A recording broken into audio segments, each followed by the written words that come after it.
Hey Clashers, a new Town of 40 strategy is there, and Exorcist from Tribe Gaming is who created this. The Queen Charge Jalalu is already really powerful, but he's bringing a Dragon Rider to the mix as well to make sure that there is some more variety. As well in the Siege Machine, he's really flexible in how he's approaching bases, so I think we should just take a look at a couple of attacks to see and learn how to use this strategy and how maybe you can get better at attacking with it as well. And by the way, there are still offers in the shop, and if you think about buying any of those, make sure to use a credit code. There's a lot of good offers, most likely a few of the best offers of the year. And if you're buying any of those, make sure to use a credit code. If you would like to support me, make sure to use code ITSU. Thank you so much for that, it's really appreciated. And now let's dive into the attacks. As I said, this strategy is from Exorcist, and if you want to give him a follow on Twitter, I will link his profile down below in the description.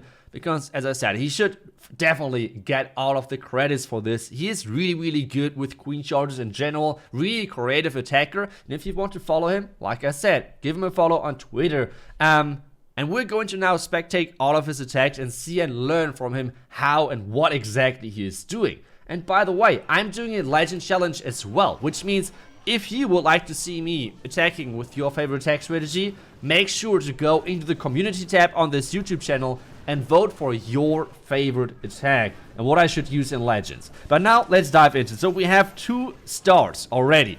The Siege Machine from the top side, the Flame Flinger, with the invisibility spell and the skeleton spell to activate the Town Hall. Meanwhile, we have the Queen Charge in from the bottom side with 2 wall breaks because he's trying to get the King separate in there as well to make sure that he has a nice and clean entry and the Queen is not getting distracted anywhere. So let's now zoom out and try to see the entire picture. So we have the Siege Machine, the Flame Flinger from the top side, and we have the King at the bottom side. So what exactly is the plan? Obviously, taking down the Town Hall with the Flame Flinger is the main thing. You already used a couple of loons to kind of like trigger traps, especially Tesla are really important to trigger to make sure that the Flame Flinger is actually getting that Town Hall, because that's like his best bet, right? Like he needs to get down this Town Hall with the Siege Machine. Now the wall break into the core was just OP, right? Like this wall break was awesome in getting the actors into the core, and with this he has access to the scatter, to the sweepers, and to both heroes in addition to the last air defenses. This is just insane. He is getting so much value from this core, and with this Queen Charge he just keep going, right? Like he has another Rage left which he can place. He has 3 freezes left, so this is a lot of power, and the Town Hall should go down as well. Now there's the Super Minis coming out of the Clan Castle. He's not risking anything. He's seeing, okay, there is a triple Super Mini Clan Castle out there. Freeze it, poison it, don't give it any chance to actually threaten his Queen. Now the next Rage, but this means, well, his healers are getting shot at. So the Queen is now without healers, without too much support, because the Royal Champion is going down as well. But the Siege Machine is still going strong. This Siege Machine is actually incredible. And take a look what is left. What his army is left, because he has the Warden not even placed, he has a Lava Hound, and he has a ton of loons, and he's now just dropped the Dragon Rider to make things a bit more interesting. But there is actually a Black Mine, which is making things way closer, because he tries to swag, obviously. We all know that. Like, when you're having an attack like this, you try to use as least of your troops as possible, because that's just a way better feeling, I guess. But yeah, that is truly deserved. Like the Warden not placed, Headhunter, Hound, and 11 loons. That's pretty damn impressive. That's really impressive, you have to say. So this base had no chance whatsoever. But obviously not every single base is such an overkill. So I think we should dive into the next base, see and learn how exactly he's doing things. Because obviously not on every single base you can take down the Town Hall with just the Flame Flinger. Okay, this time a box base, which is still like one of the most popular bases out there. And okay, this time we have X-Bows covering this Town Hall. So he won't be able to actually take down the Town with a Flame Flinger. And that's like one of the main ideas of this strategy, to use the skeleton spell with the invisibility spell if needed to activate the Town Hall, and then use the Flame Flinger. The thing is why he's not using an Earthquake is because it's really situational, right? Like you have to adapt to the situation, because you not always can go for the Town Hall with the Flame Flinger. So an Earthquake would be completely wasted. And this is why he prefers to invest 2 spells instead of 1. Because this makes him more flexible, right? Like, he can easily and better adapt to the situation on how the base is structured. So this is really important to note. Now, Queen Charge is going in. He can use the next wall break to get the Queen. Yep, there's the next wall break. And now the Clan Castle is coming out. The King is not going for the top wall, or like not going for the opening over there. But it should be okay. He should be able to reach the scatters. And obviously takes down the Clan Castle. So this is already looking really good. But now this time, what I really like about this strategy is, I at the moment love to use the Yeti Blimp. But the big problem with the Yeti Blimp is if you are forced to use the Slammer, for example, the Yetis are not that useful. But that's the cool thing with this approach. That's the cool thing with this strategy. Because you have a Dragon Rider and you have Loons in there, which are always helpful for your push. Obviously, you cannot that easily use the Blimp, or at least not like a Blimp to start the attack with.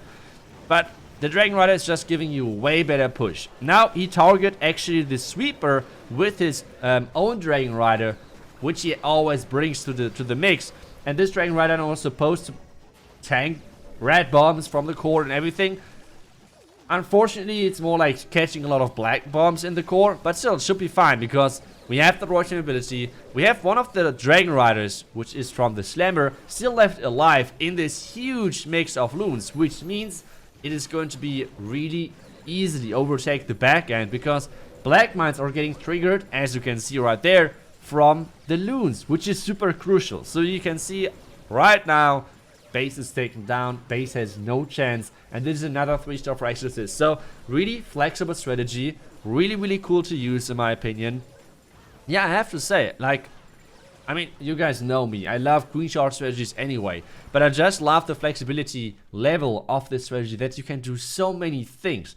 Let's take a look at the next base. I mean, we all know box bases are everywhere, and that's an interesting thing because, you know, or I know that a lot of you really ask a lot for ring base attacks and how to use those strategies on ring bases.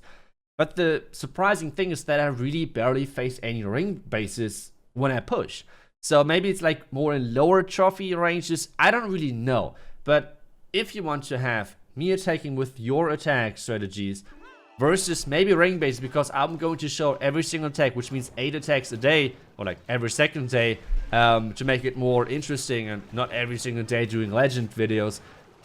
Make sure to go into the community tab of this channel and go vote for your favorite strategy. This is going to happen on the German and English channel. So, oh, wait a second. That was a rage. That was a rage. That was not a freeze as first intended. But yeah, that's just some swag skills from Exorcist right there.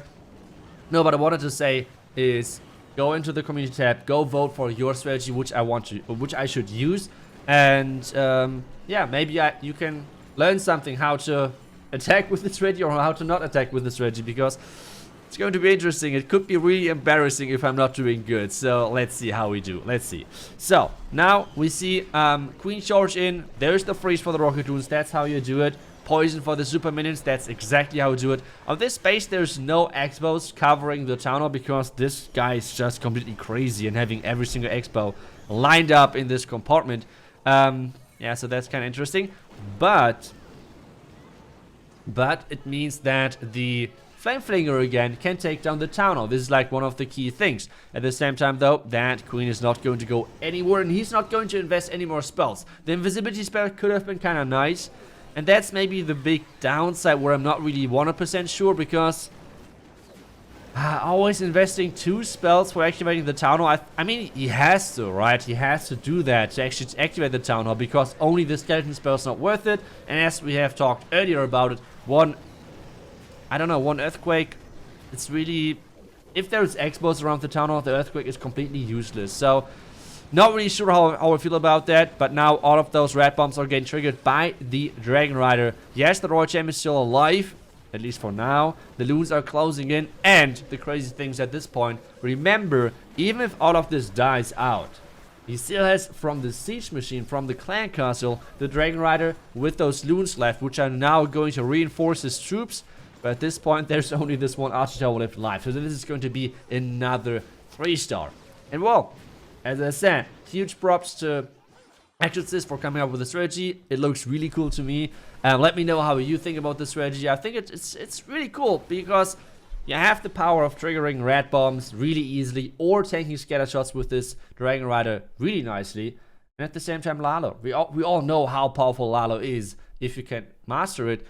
Well, thank you so much for watching. I will see you guys back tomorrow for the next video. And remember, go into the community tab of this channel and go vote for your favorite strategy. Thank you so much for watching. I will see you guys back tomorrow for the next video. Until then, see ya and bye-bye.